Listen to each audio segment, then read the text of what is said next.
शर्त लगा लो, मेरी ये वीडियो उतनी लंबी नहीं होगी जितना रामायण का ये ट्रेलर आया है। मतलब लिटरली मानना पड़ेगा, 4,000 करोड़ का बजट जैसा मूवी तो लग तो नहीं रहा है कहीं से भी भाई, सीरियसली मैं बताऊँ तो। हालांकि इस मूवी को देखने के लिए प्रिपेयर हो जाओ, भले ही रामायण की स्टोरी वगैरह पता हो, लेकिन इस फिल्म का लगभग 80% डायरेक्टर क्रिस्टोफर नोलन ही है। पता हो कैसे? क्योंकि आज नोलन चाचा का बर्थडे है और नोलन चाचा के बर्थडे के दिन ही इस मूवी का ट्रेलर जो है वो अपलोड हुआ है। इसका मतलब यूँ समझ लो कि मूवी 80% नोलन ने बनाया। इसका मतलब किस लेवल का कॉम्प्लिकेशन होगा। भले ही रामायण सब लोगों को पता है, लेकिन फिर भी ये मूवी देखना अपने स्क्रीन प्ले में उल्टी चलेगी, इसीलिए आप लोग प्रिपेयर होके जाना। रामायण ने जिन जिन कैरेक्टर्स के ऊपर बात होनी चाहिए उन कैरेक्टर्स को तो चाचा ने ट्रेलर में दिखाया ही नहीं, बस यश के दम पे मूवी बेच रहे हैं और कुछ नहीं। हालांकि है श्री राम तो इस बंदे को कोई भी एक्सेप्ट नहीं करेगा, इवन मैं खुद भी नहीं। और ये सिर्फ पार्ट 1 है। हाँ, इस साल दिवाली पे ये मूवी का पहला पार्ट आ रहा है और हो सकता है हमें अगले पार्ट की दिवाली पर इस मूवी का पार्ट 2 देखने को मिल जाए। अब मैंने हो सकता है क्यों कहा, क्योंकि हो सकता है कि ये मूवी फिर से पोस्टपोन हो जाए। अब देखो, एक ही दिन इन सारे फिल्म के मेकर्स को मिल गई। सोनी वालों ने जुमांजी का ट्रेलर डाल दिया, रामायण वालों ने रामायण का, अवेंजर्स वालों ने अवेंजर्स का। हर कोई लेकर अपनी मूवीज़ को लेकर बहुत ही ज़्यादा पागल है, लेकिन इन सभी मूवी का रिकॉर्ड जो एक ही मूवी तोड़ सकती है, उसने अभी तक अपना अस्त्र नहीं चलाया। जी हाँ, मैं बात कर रहा हूँ किंग मूवी के। क्यों भाई तुम लोग के पीछे पड़े हुए? अपना एक टीजर और ट्रेलर या फिर कोई एक सॉन्ग वगैरह ड्रॉप कर दो, कंट्रोवर्सी में तुम भी आ जाओ। न्यू ट्रेंड है, बहुत ज़्यादा चल रहा है, कंटेंट क्रिएटर्स को बहुत ही ज़्यादा काम मिल रहा है, तो आप सभी को मज़ा आ जाएगा। एनीवेज, नोलन चाचा को हैप्पी बर्थडे बोल दो, जितने भी लोग उनको जानते हो। अयो राम, इतना सब कुछ होने के बाद एक चीज़ तो बची जाती है, वो है अपनी मूवीज़ का विजुअल और वीएफएक्स।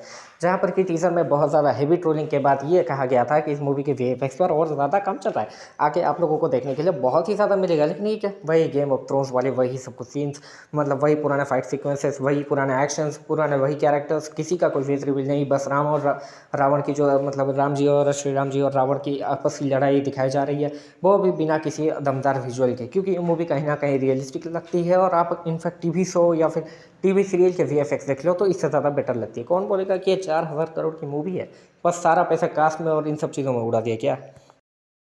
एज अ डायरेक्टर मैं कहूँगा कि नितेश तिवारी उतना अच्छा डायरेक्टर नहीं है जितना वो डिजर्व करता है। एक तो उसने ऐसे बंदे को राम कास्ट ले लिया जिसको कोई भी बंदा एक्सेप्ट नहीं कर सकता। अब मुझे इसके बाद बहुत ही ज़्यादा गालियाँ पड़ेगी, ये बोलेंगे कि श्री राम को ट्रोल करा। नहीं भाई, मैं श्री राम को ट्रोल नहीं कर रहा हूँ, मैं तो श्री राम का भक्त हूँ। मैं जिनको मानता हूँ ना, मैं मतलब रणबीर कपूर एज श्री राम मुझे हजम नहीं हो रहा भाई। मुझे नहीं पता कमेंट्स में आप लोग क्या बोलोगे, लेकिन रणबीर कपूर एज श्री राम बिल्कुल भी हजम नहीं होता।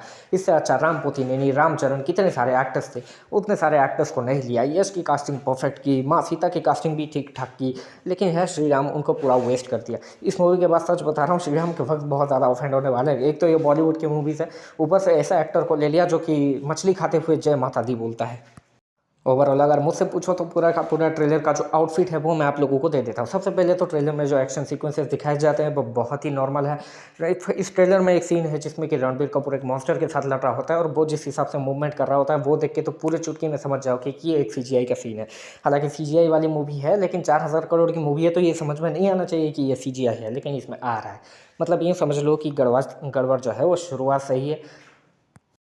देखिए, मेरे बोलने या ना बोलने से या फिर चिल्लाने से कोई फ़र्क नहीं पड़ता, बट है श्री राम, मैं इसको बिल्कुल एक्सेप्ट नहीं कर सकता। और अगर इस बात को साइड में रख के देखा जाए तो भी ये ट्रेलर उस लेवल का वीएफएक्स और विजुअल्स जो है वो डिलीवर नहीं कर पाती। बीजीएम्स कुछ नया डालते तो अच्छा होता है, वही पुराने बीजीएम्स इन लोगों ने फिर से डाल दिए। बस श्री राम के नाम पर मूवी चलाने की कोशिश कर रहे हैं ये लोग। अब ये मत बोलना कि पहले ही ट्रोल कर रहा हूँ, मैं सीरियसली बता रहा हूँ, ये मूवी थिएटर्स में बहुत ही कम लोग देखने जाने वाले हैं, क्योंकि इसमें मेन स्टोरी चल रही नहीं वाली। मेन स्टोरी तो इसके सेकंड पार्ट में चलेगी, तो लोग पार्ट 1 देखने क्यों जाएंगे? वैसे भी वीएफएक्स और दमदार बीजीएम्स के लिए बस हो सकता है कि चले जाएं। बाकी मूवी में वैसा कुछ नहीं है जैसा कुछ आप लोग एक्सपेक्ट कर रहे हो। बस नोलन चाचा इस मूवी के डायरेक्टर हैं, जिसकी वजह से थोड़ी कन्फ्यूजन तो हो सकती है। ओवरऑल मुझे ये ट्रेलर ठीक लगा, और नोलन के बर्थडे पर रिलीज़ करने के लिए तुम सभी लोगों का बहुत बहुत धन्यवाद। इससे ये बात क्लियर हो जाती है कि क्रिस्टोफर नोलन डायरेक्टर है। अब रामायण पढ़ के जाऊँगा मैं जब भी इस मूवी को देखने के लिए जाऊँगा तो। बाकी इस ट्रेलर को रेटिंग देने की बात आई तो मैं बस इतना ही कहूँगा कि ये ट्रेलर मुझे 7.7 दूंगा आउट ऑफ 10। और ये ट्रेलर मुझे जो है वो हाँ ठीक लगा। इसके बजट और वीएफएक्स के मुकाबले इसका जो लेवल है उस हिसाब से अगर देखा जाए तो ये जो है एक एवरेज नंबर है। मैं इसको बहुत ज़्यादा रेट करने की सोच रहा था, बट उतना ये डिजर्व नहीं करती।